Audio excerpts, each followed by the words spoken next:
はい、こんにちは。今回はですね、アルゴドゥ。アルゴドゥで図形の変形ですね、図形の変形。このような形を作るのはどうやったらいいか。それをやってみたいと思います。まずどうするかというと、丸を描きます。丸を描いてもらって、四角を描く。四角を描く。そしてここで右クリック。そしてコンバインシェイプ。そして例えばあれですね。そうするとこのように、色が良くないですね。色を変えましょう。色が良くないので変えて、このように、さっきのとが追加されるんですね。間違えちゃった。で、リートで、こうですね。こうやってもらって、ここで add。そうするとこれが追加されて、これがくっつくわけじゃないんですね。あくまでも追加されてるんです、この形が。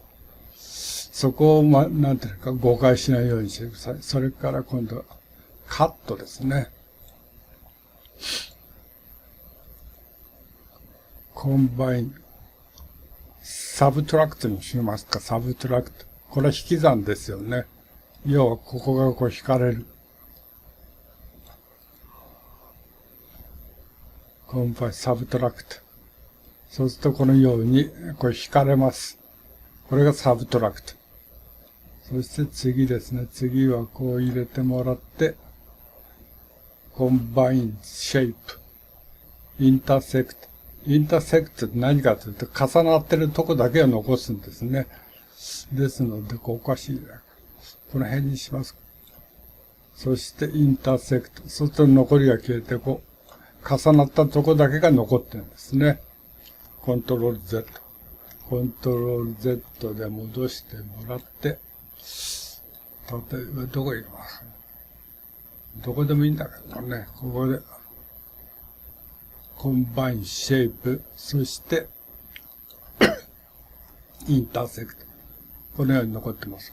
またコントロール Z を押してもらって戻す。今度はカットですね、カット。カットって何かって言ったらですね、コンバイン、このカット。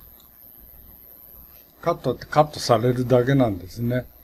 これ残ってんです、ここが。残ってる。これ動かすことできます。ですので、なんて言うんですか、こうやって切り取りたいときは何かって言ったらカットじゃなくて、これですね、サブトラクト。サブトラクトを使った方が簡単ですよね。こうやってすぐ取れるから。カットを使うと残っちゃうんですよね。どういう時に使うのかよくわかんないですけれども、このように、要はカット。これがカットです。その辺を間違えないようにしてください。今回は以上。右クリックでコンバインシェイプ。これをやってみました。